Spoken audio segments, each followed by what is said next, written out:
আপনি দেখবেন যে ১ম দিকে ভেতরে কামড়াচ্ছে, রাতের বেলা খুব কষ্ট হচ্ছে, আবার হাত পেছনে নিতে পারছেন না, আবার দেখা যাচ্ছে যেই কাতে ব্যথা হচ্ছে সেই কাতে ঘুমাতে পারছেন না।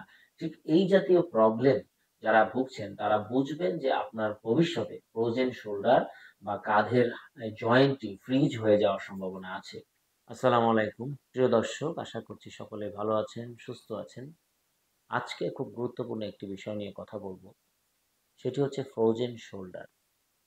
ফ্রোজেন শোল্ডারের প্রবলেম নিয়ে আমরা নিয়মিতই দেখি যে রুগীরা আমাদের কাছে আসছেন, বিভিন্ন জায়গায় যাচ্ছেন, তাদের ব্যথা কমছে না, কোনো কোনো ক্ষেত্রে হাত উঠাতে কষ্ট হচ্ছে। এই ফ্রোজেন শোল্ডারের প্রবলেমটি হচ্ছে মূলত যদি আপনার হাত, কোনো হাত বা কাঁধের সমস্যা, আপনি হাতটি উঠাতে না পারেন, এটি হচ্ছে মূলত ফ্রোজেন শোল্ডার, যেমন হাতটা সরাতে পারছেন না।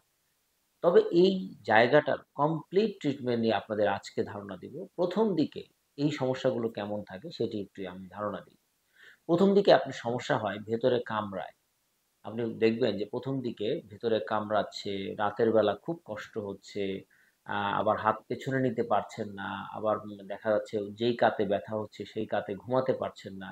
ঠিক এই জাতীয় প্রবলেম যারা ভুগছেন তারা বুঝবেন যে আপনার ভবিষ্যতে ফ্রোজেন শোল্ডার বা কাঁধের জয়েন্টটি ফ্রিজ হয়ে যাওয়ার সম্ভাবনা আছে। সেক্ষেত্রে যদি আপনারা খুব আর্লি চিকিৎসা নিতে পারেন তাহলে কিন্তু খুব ভালো উন্নতি হতে পারে। তো এই জায়গাটাকে আমি ১ম ধাপে, ধাপে যেই চিকিৎসাগুলো করা যায় সেটি হচ্ছে ১ম ধাপে আমরা কিছু ঔষধ এবং ফিজিওথেরাপি বা ব্যায়াম দিয়ে থাকি, স্পেশালি ব্যায়াম। তো এই ব্যায়ামটা আসলে এমন না যে আপনাকে কোনো ব্যক্তি করিয়ে দিতে হবে। বরং আপনি সঠিক ব্যায়ামটি চিকিৎসকের কাছ থেকে জেনে তারপর আপনি ব্যায়ামটা করাতে পারবেন। এই ব্যায়ামটা আপনি নিয়মিত করে গেলেন, ওষুধ খেলেন, ভালো হলেন, ওকে ফাইন। তবে একই সাথে যে জিনিসটা খুবই গুরুত্বপূর্ণ যে আপনার ডায়াবেটিস বা যদি থাইরয়েডের প্রবলেম থাকে এটি ঠিক আছে কিনা, এটি নিয়ন্ত্রণে আছে কিনা এটা নিয়মিত পরীক্ষা করে দেখতে হবে। এটা খুবই গুরুত্বপূর্ণ। ১ম দিকে এই জিনিসটা খুবই গুরুত্বপূর্ণ। দ্বিতীয়ত হচ্ছে যে দেখা গেল যে ওষুধ খেলেন, কিছুদিন ভালো থাকলো, এরপরে আপনি হাতের ব্যায়ামটা ভুলে গেছেন করতে, করতে তারপরে দেখা গেল যে একটা নির্দিষ্ট সময় পরে হাত অনেক কষ্ট হচ্ছে, মুভমেন্ট করতে কষ্ট হচ্ছে। এমন ক্ষেত্রে আমরা দেখি যে অনেকে এই পর্যন্ত উঠাইতে পারে, আর বেশি হাত উঠে না। এটা খুব সিভিয়ার ফর্ম বা ফ্রোজেন শোল্ডার যেটা বলি আমরা, টিপিক্যাল ফ্রোজেন শোল্ডার একেবারে ওঠে না।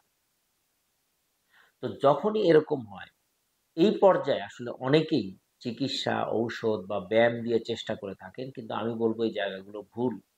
কারণ হচ্ছে আপনি যখনই এটা ব্যায়াম করতে যান তখন আপনি প্রচন্ড ব্যথা পান, আপনি আর করতে পারেন না। এই জায়গাটায় বারবার যদি আপনি ব্যায়ামের জন্য চেষ্টা করতে থাকেন, প্রচন্ড ব্যথা হবে, আপনার কষ্ট বেড়ে যাবে। দেখা যাবে যে এটি কিন্তু আপনার জন্য অতিরিক্ত কষ্টের কারণ হবে এবং ব্যথা বাড়তেই থাকবে। সেক্ষেত্রে আমরা যেটা করি সেটা হচ্ছে অত্যাধুনিক আল্ট্রাসাউন্ড গাইডেড হাইড্রো ডিস্টেনশন। তার মানে হচ্ছে যদি আমাদের এইটা একটা ফ্রোজেন শোল্ডার বা কাঁধের জয়েন্ট হয়, এই জয়েন্টটি যখন একটা সকেটের মধ্যে এভাবে থাকে, এটা যখন আটকে যায় তখন এটা ফ্রোজেন শোল্ডার হয়। অত্যাধুনিক আল্ট্রাসাউন্ড মেশিন ব্যবহার করে আমরা ঠিক এই যে যে ক্যাপসুলের মাঝখানটা, ক্যাপসুলের একবার গভীরে যে আমরা ক্যাপসুলটাকে এরকম বড় করে দিই, স্যালাইন বা অন্য প্রয়োজনীয় ওষুধ দিয়ে বড় করে দিই, তখন এটা কিন্তু ফ্রিলি মুভ করা শুরু করে। যেমন এটা দেখেন, এখানে খুব সুন্দর করে দেখাচ্ছে যে এটা কিভাবে এটা সকেটের মধ্যে আটকে আছে।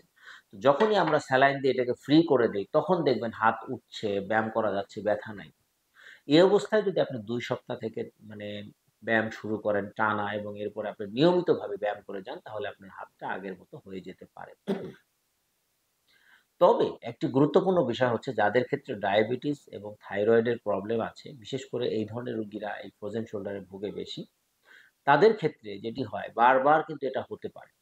আপনি এখন হাইড্রো ডিস্টেনশন করলেন, অত্যাধুনিক চিকিৎসা নিলেন, এরপরে দেখা গেল কিন্তু আবার এটা হতে পারে। তখন আপনাকে যেন আবার সেই একই প্রক্রিয়া করা না লাগে, এটাকে রিজেনারেশন করা যায়, আপনার শোল্ডারটাকে বা কাঁধের জয়েন্টটাকে আগের অবস্থায় ফিরিয়ে নিতে পারেন। সেই জন্য আমরা দ্বিতীয় পদ্ধতি প্রয়োগ করি, সেটা হচ্ছে পিআরপি ইনজেকশন।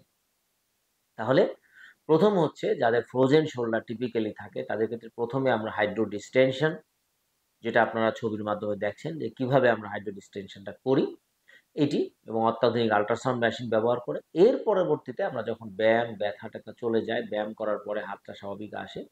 ডায়াবেটিস এবং থাইরয়েডের প্রবলেম থাকলে তাদের ক্ষেত্রে আমরা অতিরিক্ত আরেকটা ইনজেকশন দিতে বলি, সেটা হচ্ছে পিআরপি, প্লাটিলেট রিচ প্লাজমা। এটাও আমরা অত্যাধুনিক আল্ট্রাসাউন্ড মেশিন ব্যবহার করে জয়েন্টের খুব সুনির্দিষ্ট জায়গায় এটা দিয়ে দিই। ফলে দেখা যায় জয়েন্টের ভেতরে যেই কারণে আপনার এই ফ্রোজেন শোল্ডারটা হয়েছিল সেটি আস্তে আস্তে আস্তে আস্তে আস্তে চলে যায়।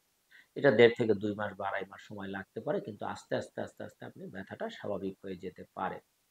কোনো কোনো ক্ষেত্রে একটি সেশনের পাশাপাশি দ্বিতীয় বা তৃতীয় সেশন প্রয়োজন হয়, কিন্তু সেটা অবস্থা পর্যালোচনা করে চিকিৎসক আপনাকে বলবেন যে আসলে এটি কয়টি সেশন লাগবে। প্রিয় দর্শক, আমি যে কথাগুলো বলছিলাম যে আসলে এই যে ধাপটা অতিক্রম করেন, প্রাথমিক ধাপ, মধ্যম ধাপ এবং শেষ ধাপে যে আপনারা এই যে হাইড্রোডিস্টেনশন এবং পিআরপি ইনজেকশন এটি যদি পর্যায়ক্রমে আপনারা করতে পারেন, তাহলে কিন্তু ফ্রোজেন শোল্ডারে আপনাদের এই কষ্ট পাওয়া থেকে আপনারা রেহাই পেতে পারেন। তো প্রিয় দর্শক, যে জিনিসটা আমি বলার চেষ্টা করেছি, যে ব্যায়াম আপনার ব্যথা নিরাময় করছে না সেটা বারবার করার প্রয়োজন নেই। এটা মাথায় রাখবেন। কারণ সেটি আপনার ব্যথা বাড়িয়ে দিতে পারে, কষ্ট বাড়িয়ে দিতে পারে।